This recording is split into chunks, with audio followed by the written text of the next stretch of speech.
This episode's been brought to you by Boomtown Table, whose whistle-stop dinners resume this June.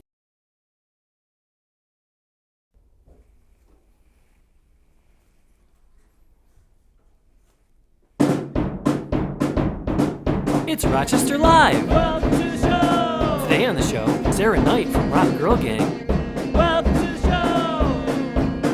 Lynn Phillips from Rocha Says, Welcome to the show! and as always, your host, Ron Ferrara! Hey guys, here we are with another episode of Rochester Live. Yes, thank you for joining us.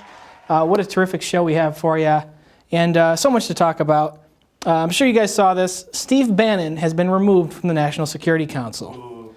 Yeah.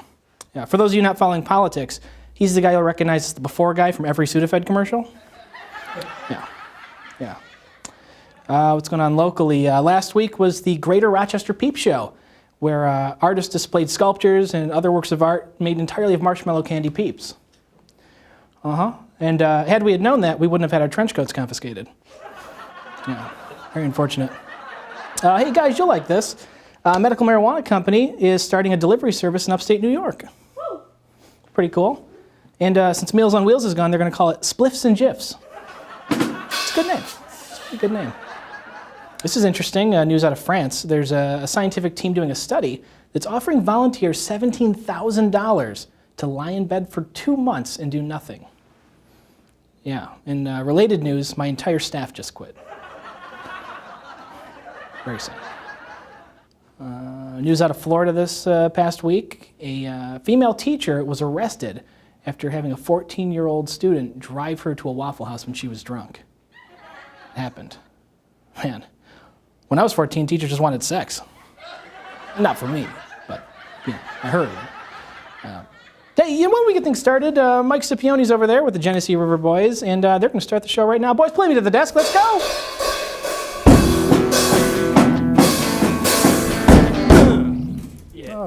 All right, here we go. That was actually pretty good. What do you guys call that song? I think we named it A Square Walks to the Desk. Oh! Yeah. Gotcha. What is this? What are you guys doing? Oh, we're in a gang, Daddy-O. You dig? Dig Daddy. What are you talking about? You're in a gang. Since when? What's this all about? You invited another gang here, so we got to defend our turf. Oh, you guys are so stupid. No, one of our guests is Rock Girl Gang. It's a local blog. The person who runs it, Sarah, she's not a gang, she's a single person. Yeah, well, we're a No Girls Allowed gang. No girls allowed and no homework. No homework, No too. homework. You guys, you haven't been in school in years. You're far past needing education. Well, you need education. What, do you want to rumble about it? All right, we're going to fix this right now. We'll explain everything. You just be quiet, watch. We're going to bring out Sarah from Rock Girl Gang so that you can see she's not a whole gang that's going to rumble you, okay? Okay. Please play something nice for her. I like the boobies, I like the booties, but not the cooties. Welcome. Girls. That was so offensive. I'm not clapping. Yeah, please don't. I'm very sorry about them. They'll be punished later. Okay. Welcome to the show. Thank you. And for their clarity, what is Rock Girl Gang? So Rock Girl Gang is a gang of sorts, but it's more just a clever name. And it's a blog really that features female creatives, entrepreneurs, makers around the city of Rochester. Okay. So really giving a spotlight to a lot of amazing women doing some amazing things. And where did the idea come from? What's your background? How's that tie into it? I'm a graphic designer. I'm also a female creative.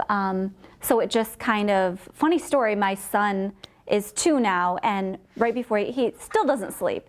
So he'd get up at all sorts of crazy hours at the night, and one day I couldn't sleep. It was maybe like 3 a.m. You threatened him with a gang. No.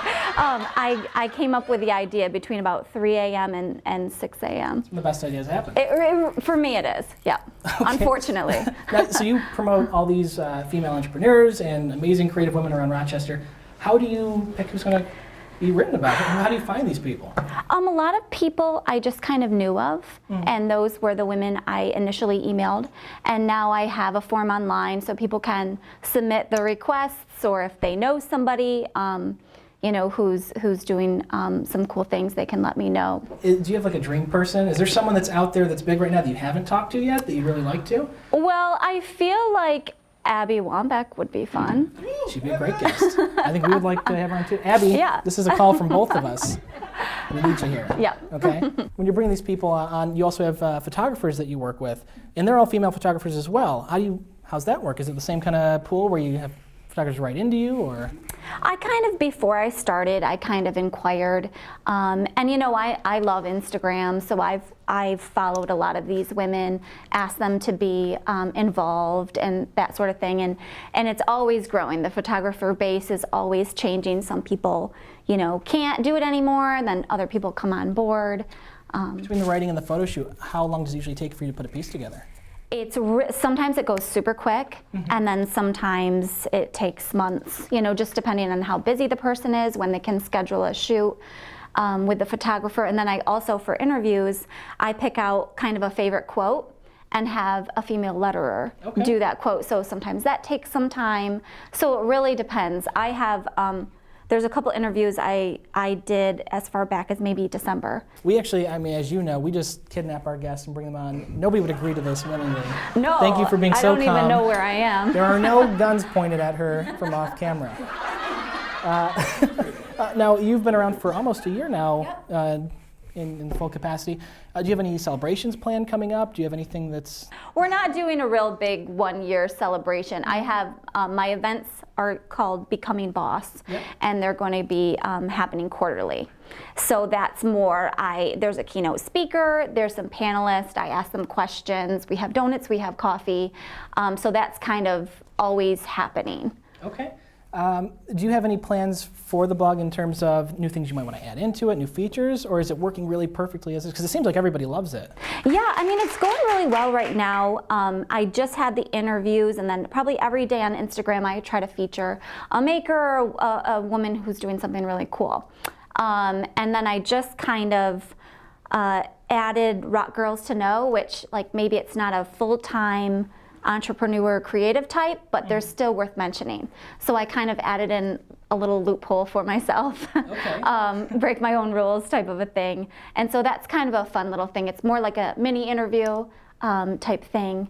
And it's going really well right now, but I'm always open to new ideas. And I'm looking at trying to get my photographers more exposure too, because they're really the women who make it great. Are beautiful. They're beautiful. Stunning. I have such amazing women that I'm working with, and I think photographers don't get as much credit as they really should. Absolutely. Except for my cameraman, he gets plenty of credit. You can't see what he's doing, but it's very unprofessional. We also wanted to give you a thank you because you've created this hub of all the most creative women in Rochester. Can we scroll through after and you can just point out all the single ones? with a good guy? Is that something we can do? Or I'm just going to borrow your phone after the show. Fine. Actually, we have someone else coming on the show who's been featured on your blog. Yep. So we're going to bring her out in just a second. Whoa. Another one? Yeah. What's even the odds? Whoa! Dude, not okay. Mike, you want to come over here for a second? Just as an aside. What's going on, boss? What are you doing? What do you mean? What do you think? Why are you following this guy around? He's a bad egg. He's cool. He's not cool. He's a bad guy. Look at how cool he is. You don't want to be like him. Whose head you want on your shoulders, yours or his? I don't know. You know how hard it is for a ginger in this industry? I know. I'll put you back on the streets where I found you. You go fix this. Straighten it out. Is that real? I certainly hope. What's that all about? We'll talk later. I think we're in trouble. Now, you know where Sriracha says, here we have Lynn Phillips. Play something nice! Girls are nice like sugar and spice, and that's why everyone likes them. I don't know what we're doing here. Yeah. We're just going to go for a hug hug it out. instead. We're gonna Sure. That's because we're It's friends. the most awkward I know. interaction ever. It's okay. I'm nervous. We're best friends. There's cool girls here. I should have brought my brass knuckles. I'm going to stay over here. Just grab my microphone. It's falling apart. It's fine where it is. It's okay. Tell us about Sriracha Says. Yeah, so Sriracha Says is my surname. It's a local food and drink blog. It features food and drink spots in Rochester, and the core mission is really to help people in the area discover new experiences and fall in love with Rochester. Okay, and where did the name come from? Sriracha says you're really grabbing onto that hipster ketchup here. I know. What are we doing? It's just because I eat everything with sriracha sauce. No, that's part of it, but it actually is a deeper meaning. It's a homage to my family and my heritage. I'm 100% Vietnamese, so my parents have a incredible journey from traveling from Vietnam and getting sponsored by 2 families in Rochester. So I wanted to mix in that tribute and also, give a shout out to supporting local. So the way that it's spelled, Sriracha is kind of a play off of Rocha. Right. Very clever. High five for that. That was pretty good. It was pretty Yeah. good. You should write for our show. I'm gonna fire one of my writers anyway. No names included. He also drums. Is there any particular chefs that inspire you? Who set the stage for you? What did you watch and say, I want to do that? Yeah. So I always tell people that Anthony Bourdain is my spirit animal, and just the way that he travels the world, immerses himself in culture and with people. He's cynical and funny, and I said, I'd like to do that someday. Now, you go to all these awesome restaurants, you eat all kinds of crazy food. Do you cook yourself?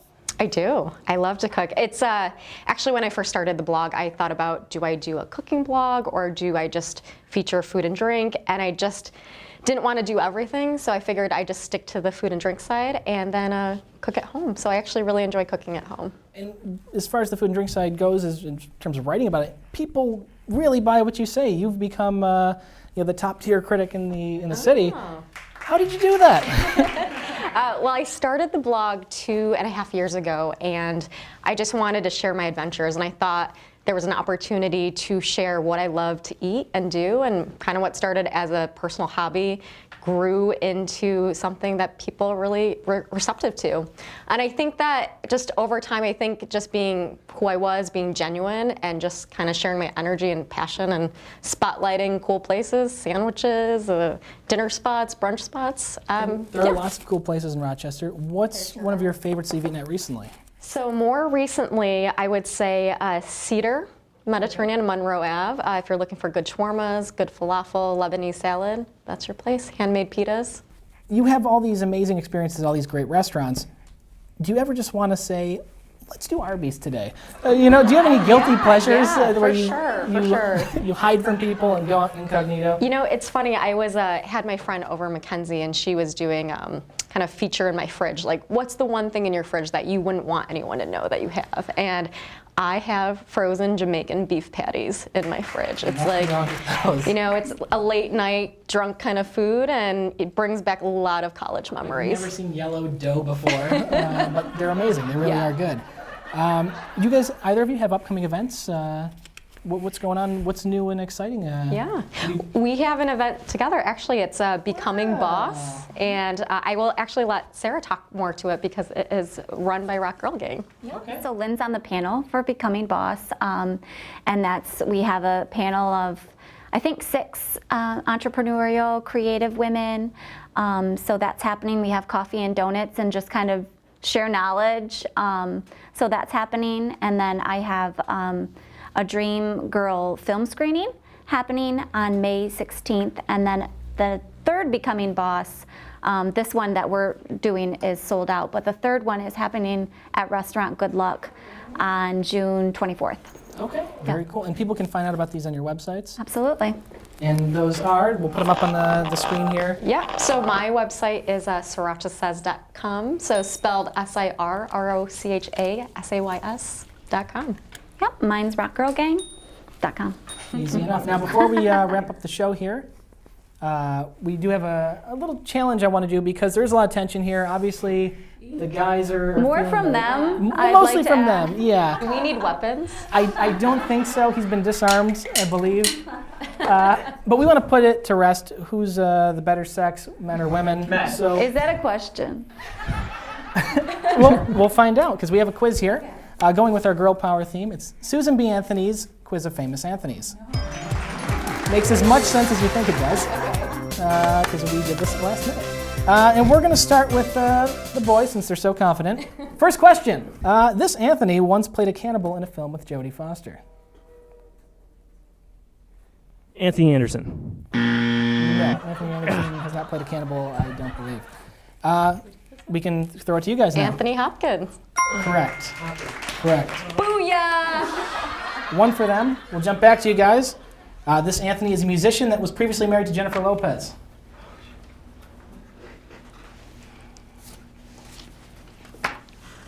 Mark Anthony. You actually got that right. I was expecting a wrong answer. I was ready to curse you out. Okay, okay. This Anthony acted in 80s hits like Breakfast Club, 16 Candles, and Weird Science. Not movie buffs, I say. No, I know his face. I know his face. Well, that doesn't count. Is his name Tony? Tony? No, we left out Tony's. We didn't want any confusion here. Do you guys know? This one's definitely Anthony Anderson. That is not correct. It is incorrect. It was Anthony Michael Hall. Oh. Guys, There we back go. to you. This Anthony is a politician that has made waves with multiple sexting scandals. Oh. Anthony Penis. No, that is not his name, albeit close. Do you guys know which Anthony this is? Is his name Anthony? Isn't it Anthony Weiner? It is Anthony Weiner. Yes. Yes, and I think you guys are definitely way in the lead. We can take it back. This is your chance to catch up. Otherwise, if they get one more. Yeah, she's like, you say it. This Anthony is an NBA forward who plays for the New York Knicks.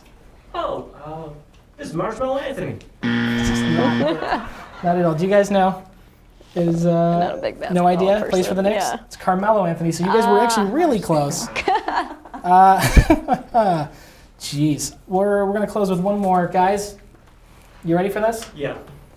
This one's actually already referenced. This Anthony is a chef, author, and TV personality known as a culinary bad boy. Chef Anthony Boyardee. Incorrect. Do you guys know what it is? Anthony Bourdain. No kidding. Yeah. Well, I guess that makes you the winners here, proving once and for all that the ladies know much more than the men. Win this time. Better let notes 10, fellas. That's all we have for this episode. Thanks for tuning in, guys. Catch us next time.